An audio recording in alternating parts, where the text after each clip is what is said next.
कई 2 दिनों में आयोग का गठन हो जाता है और आपको बता दें कि बिहार सरकार के द्वारा 3 आयोग का गठन होता है, जहां सवर्ण आयोग, वहीं अनुसूचित और अनुसूचित जनजाति आयोग और अल्पसंख्यक आयोग, ये 3 आयोग का गठन होता है। अध्यक्ष और उपाध्यक्ष और सदस्य की नियुक्ति भी हो जाती है। आज कहिए कि सवर्ण आयोग की तरफ से प्रेस कॉन्फ्रेंस रखा गया था। प्रेस कॉन्फ्रेंस में क्या कुछ कह रहे हैं अध्यक्ष और उपाध्यक्ष, पहले आपको वो सुनवाते हैं। क्योंकि ये आयोग, ठीक कहा उपाध्यक्ष जी ने, कि पहले का बैकग्राउंड जो था और आज जिस उद्देश्य से माननीय मुख्यमंत्री जी ने ये जवाबदेही हम सबको दिया है और रिजल्ट निश्चित रूप से, अभी तक तो इस आयोग पर लोगों को भरोसा ही होता था, लेकिन हम सब ने बड़ी गंभीरता से पहली बैठक में चर्चा किया है। तो उच्च जातियों में जो समस्याएं गंभीर है, ये सच है, उच्च जातियों में भी गैप है।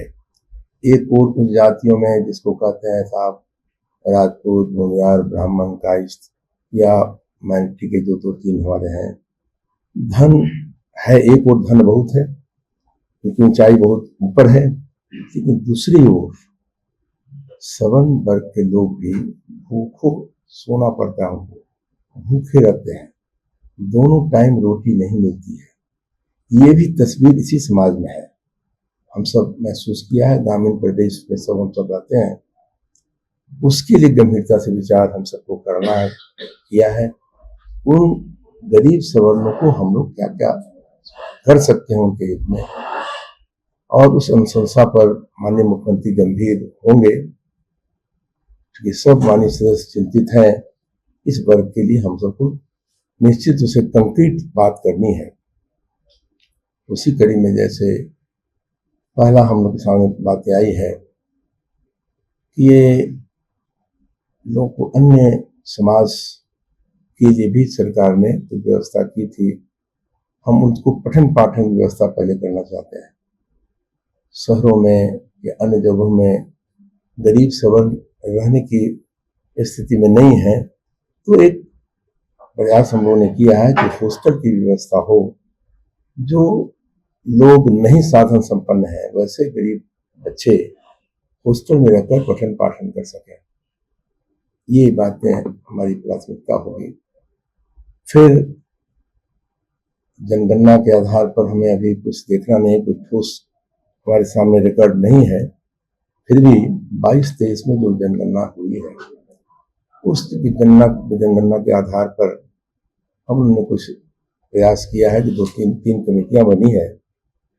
उसके एक अध्यक्ष बनाए गए हमारे राजकुमार जी, माननीय सदस्य, और दूसरे जो हमारे सदस्य हैं वो दयानंद राय जी और फिर जय किशन जी।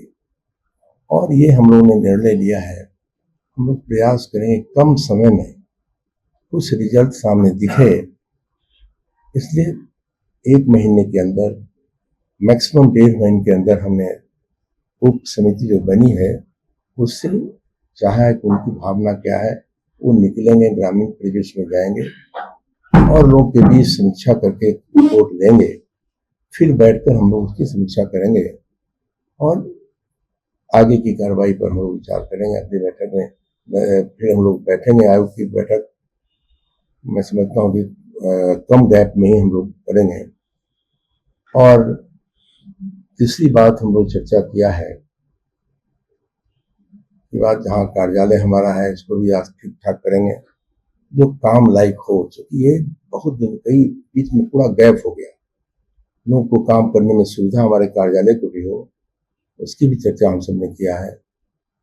और फिर हमारे सदस्य जो जाएंगे तो निश्चित रूप से जिलों में जाएंगे, उसका भी डायरेक्शन जाएगा हमारे ऑफिस से, कैसे करना है, क्या करना है, और जिससे कि हम लोग समय सीमा के अंदर पूरी आयोग बैठकर निर्णय ले सके। और हम समझते हैं कि ये अभी 2-3 बात यही चर्चा हम लोगों ने किया है, और जनगणना जो है उसको आधार मान लिया हम लोग। उस पर हम लोग जब फाइंडिंग्स आएगा तब फिर हम लोग विचार करेंगे। ये बात आज हम लोग चर्चा में लाए। लगभग 2 साल आयोग चला, 3 साल के लिए खत्म हुआ था, लेकिन उसका जो रिजल्ट है वो कुछ पटल पे दिखा है। क्या इस बार भी वही दृश्य देखने को मिलेगा? नहीं, ये बातें आप पहले निकालें दिमाग से।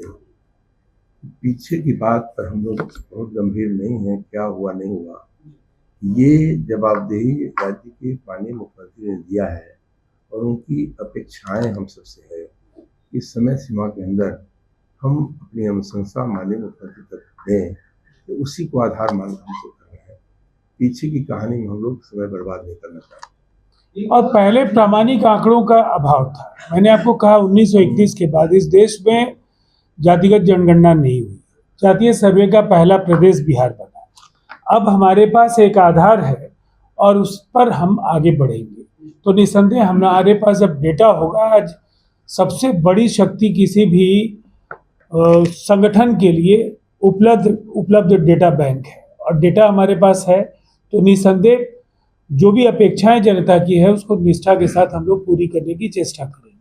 एक और अहम सवाल है, अगर हम सवालों की बात करते हैं तो बिहार में ये दुर्भाग्य विडंबना है कि 9.98% जो सवर्ण है सबसे अधिक उनका पलायन हुआ है।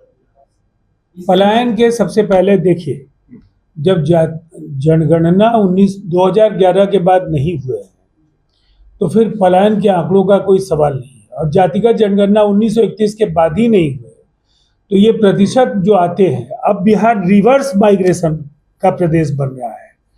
23 लाख लोग बिहार लौटे हैं, जो एक दौर में बिहार में गहरी असुरक्षा के भाव से लौटे थे। आज मैं किसी राजनीतिक दल का नाम हम लोग नहीं लेंगे, लेकिन हालात बदले, लोग लौट रहे हैं, रोजगार की संभावनाएं बिहार में है। इसीलिए जहां अन्य जो वर्ग और जो जातीय समूहों की चिंता कोई भी सरकार करती है, तो हमें निसंदेह ये सोचना होगा कि प्रधानमंत्री नरेंद्र मोदी जी ने ईडब्ल्यूएस इस देश को क्यों दिया।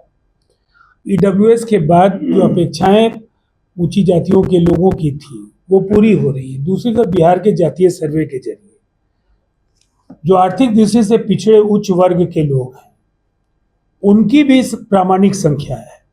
उनके लिए अब योजनाओं का निर्धारण करना और उसमें अपनी अनुशंसाओं से राज्य सरकार को, बिहार के माननीय मुख्यमंत्री को अवगत कराना ज़्यादा आसान हो जाएगा। इसीलिए स्थितियां बदलनी चाहिए, ये हम लोगों की उम्मीद है।